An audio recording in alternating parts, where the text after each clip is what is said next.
Audio Jungle.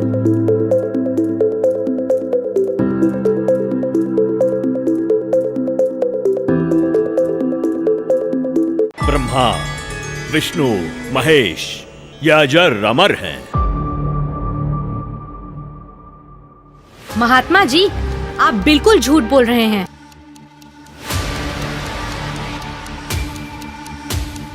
ज्यादा बात मत बना लड़की। आप ये भोली भाली जनता को क्यों गुमराह कर रहे हो? तेरे पास क्या प्रमाण है? बताती क्यों नहीं? मैं आपको प्रमाणित करती हूँ। तो तुम ही बताओ, कौन है पूर्ण परमात्मा? महात्मा जी, थोड़ा धीरज रखिए और सुनिए।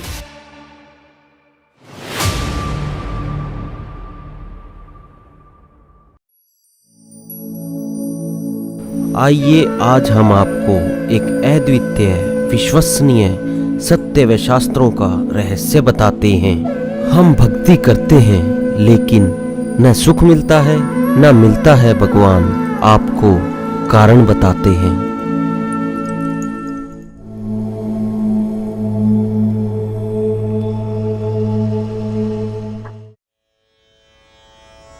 ब्रह्मा, विष्णु, महेश ये अजर अमर हैं। उनकी कभी जन्म या मृत्यु नहीं होती। वही तो सृष्टि के रचनहार हैं। उनका कभी विनाश नहीं होता। वो ही जगत के पालनहार हैं। वास्तव में परमात्मा तो निराकार है। यदि आप अपने जीवन में सुख प्राप्ति चाहते हो तो एकादशी का व्रत कीजिए, श्राद्ध निकालिए। जो श्रद्धालु लोग इस जन्म में दुख भोगते हैं वो उनके पिछले जन्मों के कर्मों का फल है, और पिछले जन्मों के कर्म फल को भगवानों को भी भोगना पड़ता है। तो फिर आम जीव की क्या औकात है?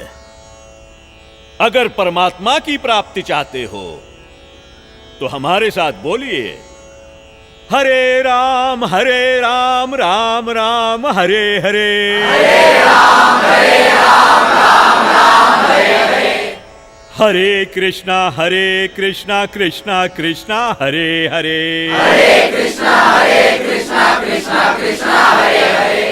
बोलो शेरा वाली माता की राधे राधे राधे राधे राधे राधे राधे राधे। भक्तों, यदि आप में से किसी के भी मन में कोई भी आशंका हो, कोई भी प्रश्न हो तो निसंकोच पूछिएगा। महात्मा जी, आप ये भोली भाली जनता को क्यों गुमराह कर रहे हो? अरे दुष्ट लड़की, तेरा ये बोलने का दुस्साहस कैसे हुआ? तेरे पास क्या आधार है कि मैं जनता को गुमराह करता हूँ? लगता है ये हिंदू विरोधी है। ए चल नीचे बैठ।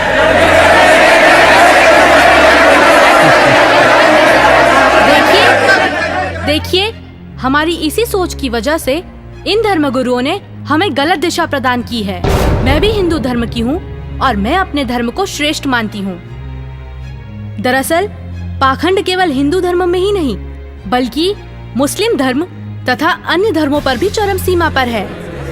लेकिन ये हिंदू धर्म की आड़ में नकली संत अपना मनमाना आचरण करके शास्त्रों के विरुद्ध ज्ञान दे रहे हैं, और यही कारण है कि भक्ति करने वाले भक्त को वो लाभ नहीं मिले जो मीराबाई को मिला है, ध्रुव प्रहलाद को मिला है, नानक जी को मिला है। मैं किसी का विरोध नहीं कर रही।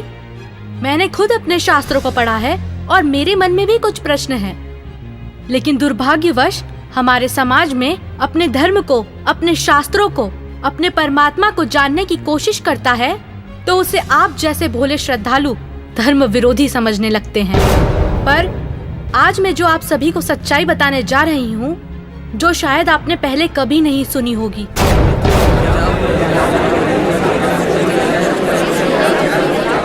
ज्यादा बात मत बना लड़की। तेरे पास क्या प्रमाण है? बताती क्यों नहीं? महात्मा जी, थोड़ा धीरज रखिए और सुनिए। आप ही ने तो कहा था ब्रह्मा, विष्णु, महेश अजर अमर है। उनका कभी विनाश नहीं होता। वही सृष्टि के रचनाहार हैं। मैंने टीवी पर एक संत रामपाल जी का सत्संग सुना, उसी से पता चला। पता है उन्होंने क्या कहा? रुकिए 1 मिनट, अभी बताती हूँ।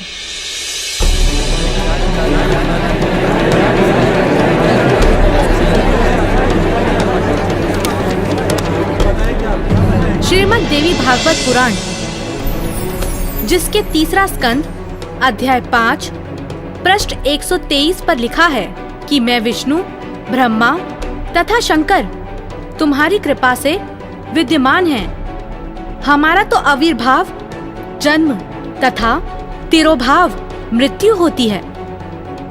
हम नित्य अविनाशी नहीं हैं।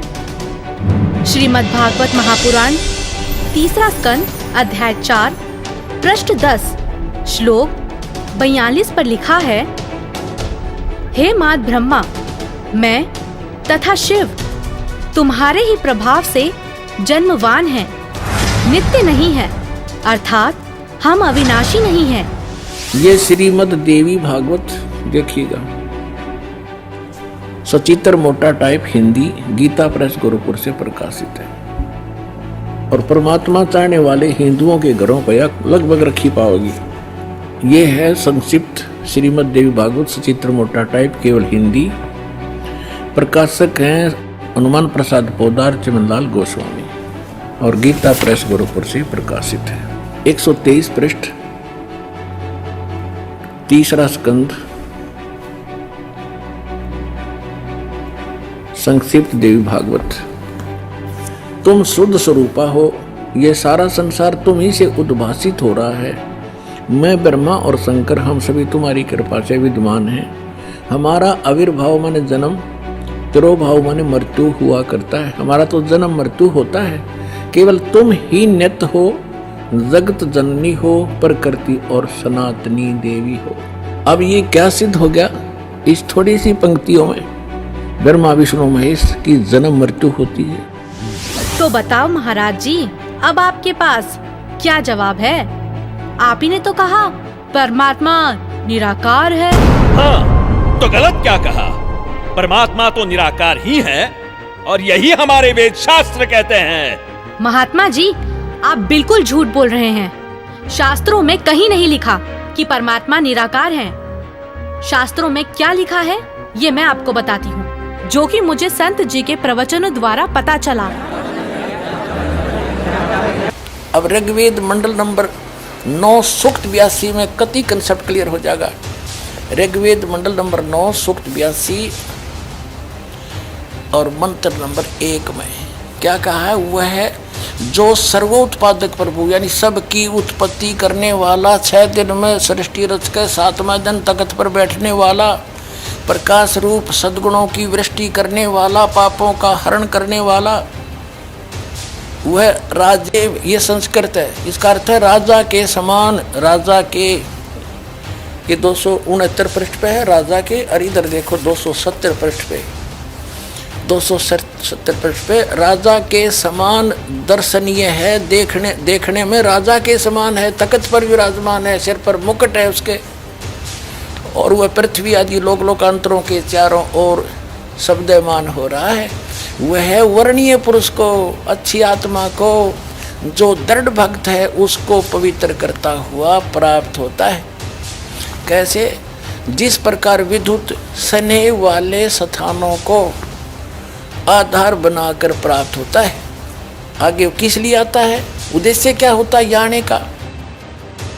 हे परमात्मन, उपदेश करने की इच्छा से, तत्व ज्ञान, यथार्थ ज्ञान बताने की इच्छा से आप महापुरुषों को प्राप्त होते हो, नीचे आकर के गति करके आते हो, और आप अत्यंत गतिशील पदार्थ के समान हमारे आध्यात्मिक यज्ञ को यानी हमारे धार्मिक अनुष्ठानों को प्राप्त होते हैं। आप कबीर देव हैं, आप अल्लाहु अकबर हैं, शुद्ध स्वरूप हैं, आप पाक हैं, पवित्र हैं। हमारे पापों को दूर करके हे अमर परमात्मा सोम आप हमको सुख दे। हो गया सिद्ध। शास्त्रों में लिखा है, यजुर्वेद अध्याय 5 मंत्र 1, 6, 8 यजुर्वेद अध्याय 1 मंत्र 15, यजुर्वेद अध्याय 7 मंत्र 39, ऋग्वेद मंडल 1 सूक्त 31 मंत्र 17, ऋग्वेद मंडल 9 सूक्त 86 मंत्र 26, 27, ऋग्वेद मंडल 9 सूक्त 82 मंत्र 1 से 3। इसमें ये लिखा है कि परमात्मा साकार है और यही पवित्र कुरान शरीफ और पवित्र बाइबल सिद्ध करते हैं। यह है पवित्र बाइबल, संपूर्ण जीवन अध्ययन बाइबल।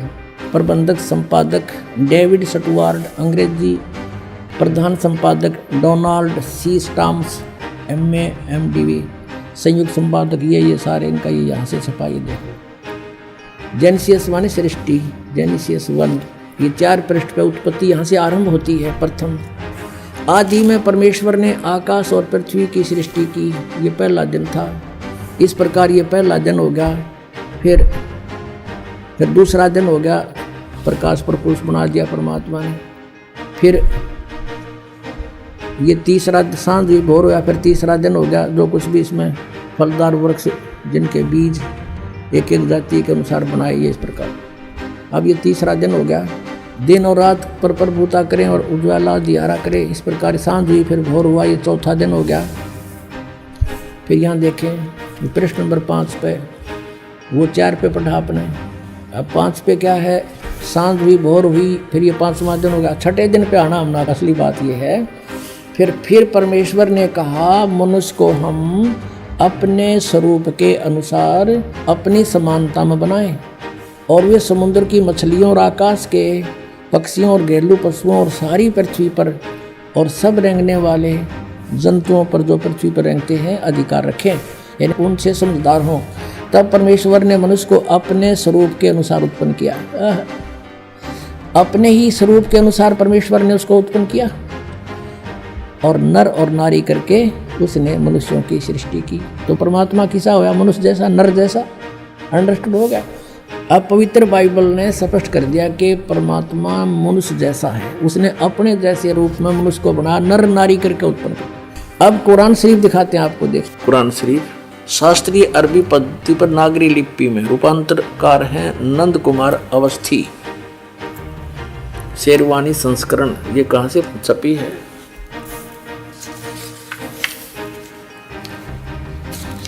ये वही लिखा कि वो इस्लामी किताब, इसमें कोई संदेह की गुंजाइश नहीं है।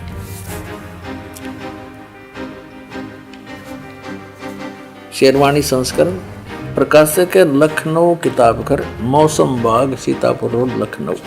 हम यहाँ पढ़ेंगे, हिंदी पढ़ेंगे। सूरत फुरकानी 25 607 पृष्ठ पे यहाँ देखिए 59 नंबर आयत में, सूरत फुरकानी 25 में, जिसने आसमान और जमीन और जो कुछ उनके बीच में है सबको 6 दिन में पैदा किया और फिर तख्त पर जा विराजा। अब इससे सिद्ध हो गया कि दोनों पवित्र सदग्रंथों ने रल मिलकर ये सिद्ध कर दिया कि परमात्मा मनुष्य जैसे शरीर युक्त है, मनुष्य जैसा साकार है। महात्मा जी, आपने ये भी झूठ कहा है कि श्राद्ध निकालने, व्रत करने से सुख और मुक्ति मिलती है, जबकि संत जी के प्रवचनों से सुना है कि गीता अध्याय 9 के श्लोक 25 में कहा है, पितरों को पूजने वाले पितरों को प्राप्त होते हैं, भूतों को पूजने वाले, पिंड दान करने वाले भूतों को प्राप्त होते हैं, अर्थात भूत बन जाते हैं। गीता अध्याय 6 श्लोक 16 में लिखा है कि हे अर्जुन, ये योग ना तो अधिक खाने वाले का, ना बिल्कुल ना खाने वाले का, ना अधिक जागने वाले का, ना अधिक शयन करने वाले का, और ना ही एक स्थान पर बैठकर साधना करने वाले का सिद्ध होता है। गीता अध्याय 16 श्लोक 23-24 में कहा है कि शास्त्र विधि को त्याग कर जो साधक मनमाना आचरण करते हैं, उनको ना तो कोई सुख होता है, ना कोई सिद्धि प्राप्त होती है, तथा ना उनकी गति अर्थात मोक्ष होता है। अरे क्या चल क्या रहा है इस लड़की का? अरे कोई तो रोको उसे। ये लड़की सही बोल रही है।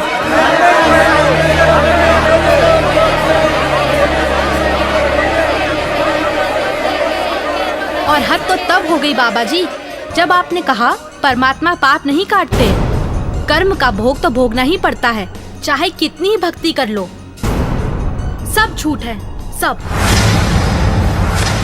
आपको पता है हमारे शास्त्र क्या प्रमाणित करते हैं? मैं बताती हूँ, जो कि मुझे संत जी के प्रवचनों द्वारा पता चला है। ऋग्वेद मंडल 10 सूक्त 161 मंत्र 2, 5 सूक्त 162 मंत्र 5 सूक्त 163 मंत्र 1 से 3 में लिखा है कि परमात्मा जो चाहे वो कर सकता है, प्रत्येक प्रकार के रोग कष्ट को नष्ट कर सकता है, और यदि कोई मृत्यु के भी निकट पहुंच जाता है तो उसे 100 वर्ष की आयु प्रदान कर सकते हैं। अब देखिए, वेद इसको प्रमाणित करेंगे कि परमात्मा घोर पाप का विनाश कर देता है। ये देखिए, ये महर्षि दानव सरस्वती द्वारा ही इसका अनुवाद है।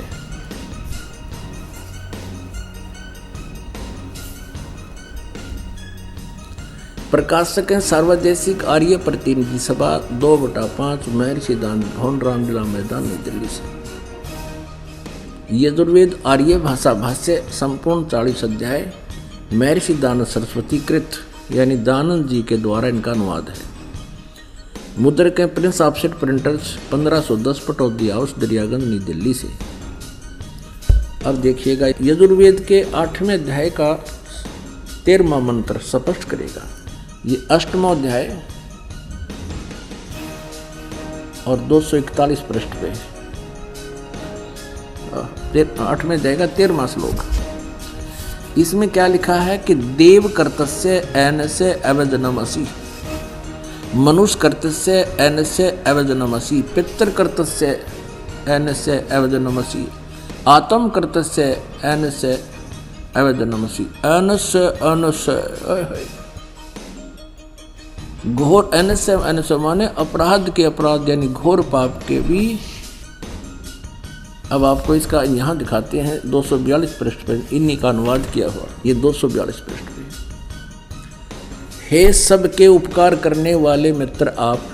अब यहाँ इसने मित्र शब्द प्रयोग कर दिया, यहाँ परमेश्वर ना लिखा, क्योंकि इसको पता था वेदों को पढ़ने वाला मुझ पर पूरा विश्वास करेगा, और मैंने यहाँ लिख दिया मित्र, तो वो ये समझेगा कि मित्र के बारे में लिखा है, भगवान के बारे में नहीं, इसलिए इसको पढ़ पढ़ा कर आगे चल पड़ेगा। आप दान देने वाले के अपराध के अवजनम, एनस्य माने अपराध के, अवजनम माने विनाश करने वाले, असी माने हो। मनुष्य कर्तस्य साधारण मनुष्यों के किए हुए, एनस्य माने अपराध के, अवजनम माने विनाश करने वाले हो। पितृ कर्तव्य से पिता के किए हुए, एनस्य माने अपराध, ये अपराध ही लिखना चाहिए था, विरोधासन लिखा है। अच्छी प्रकार हरने वाले हो, नाश करने वाले हो। अपने किए हुए, एनस्य माने पाप के, एनस्य कहो, एनस्य का अर्थ पाप कहो, एनस्य माने अपराध कहो, एनस्य माने अपराध या पाप एक ही अर्थ होता है। एनस्य माने पाप के दूर करने वाले, अवजनम माने नाश करने वाले, अवजनम विनाश करने वाले हो, अवजनम माने विनाश करने वाले हो। एनस्य एनस्य अधर्म के अधर्म यानी घोर पाप के भी, अवजनम माने नाश करने वाले हो। अब जानता हुआ मैं जो कुछ भी अधर्म आचरण किया करता हूँ या करूँ, अनजान में जो कुछ भी किया करता हूँ वह करूँ, उस सब एनस्य माने अपराध के, पाप के, दुष्ट आचरण के नहीं, पाप के आप अवजन माने नाश करने वाले हो। और महात्मा जी, आपको तो ये भी नहीं पता पूर्ण परमात्मा कौन है। अच्छा लड़की, तो तुम ही बताओ कौन है पूर्ण परमात्मा? पूर्ण परमात्मा वो है जिसने सृष्टि की रचना की है। उस परमेश्वर का नाम है कबीर। मैं आपको प्रमाणित करती हूँ, जो कि मुझे संत जी के प्रवचनों द्वारा पता चला है।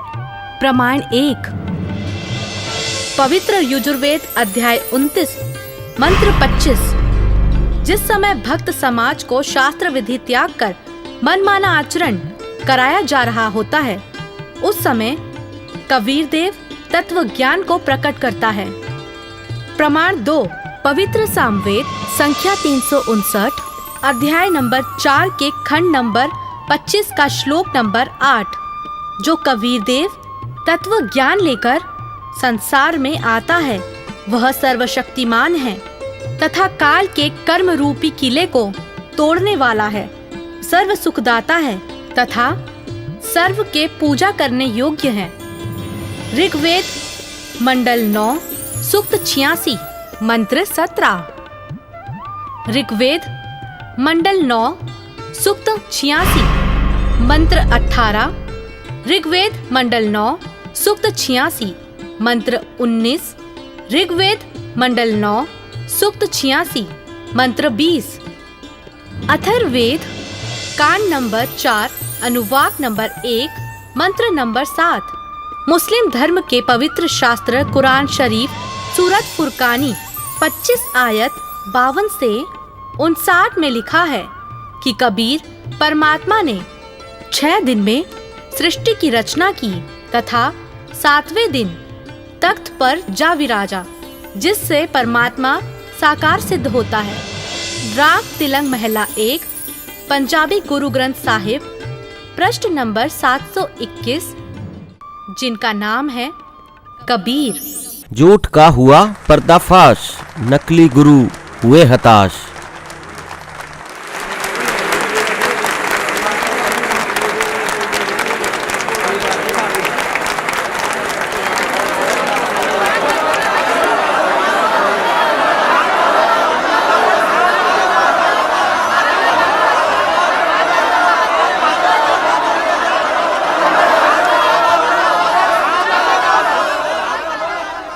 बहन माफ करना, मुझसे गलती हो गई। असल में हिंदू विरोधी तो ये नकली संत है जो हमें शास्त्रों के विरुद्ध भक्ति बता रहा है। आपने तो हमारी आंखें खोल दी। बहुत बहुत धन्यवाद आपका। धन्यवाद तो संत रामपाल जी महाराज का कीजिए, जिन्होंने इस अनमोल ज्ञान को भक्त समाज को समझाया है। उन्हीं के ही तो टीवी चैनल पर सत्संगों को सुनकर मैंने इस अनमोल ज्ञान को प्राप्त किया है। हर रोज टीवी पर सैकड़ों बाबा आते हैं, लेकिन सही भक्ति तो संत रामपाल जी महाराज ही बताते हैं। तो बोलो संत रामपाल जी महाराज की जय। संत रामपाल जी महाराज की जय। संत रामपाल जी महाराज की जय। आओ सब मिलकर जागरूकता लाए, पाखंड और अंधविश्वास को जड़ से मिटाए।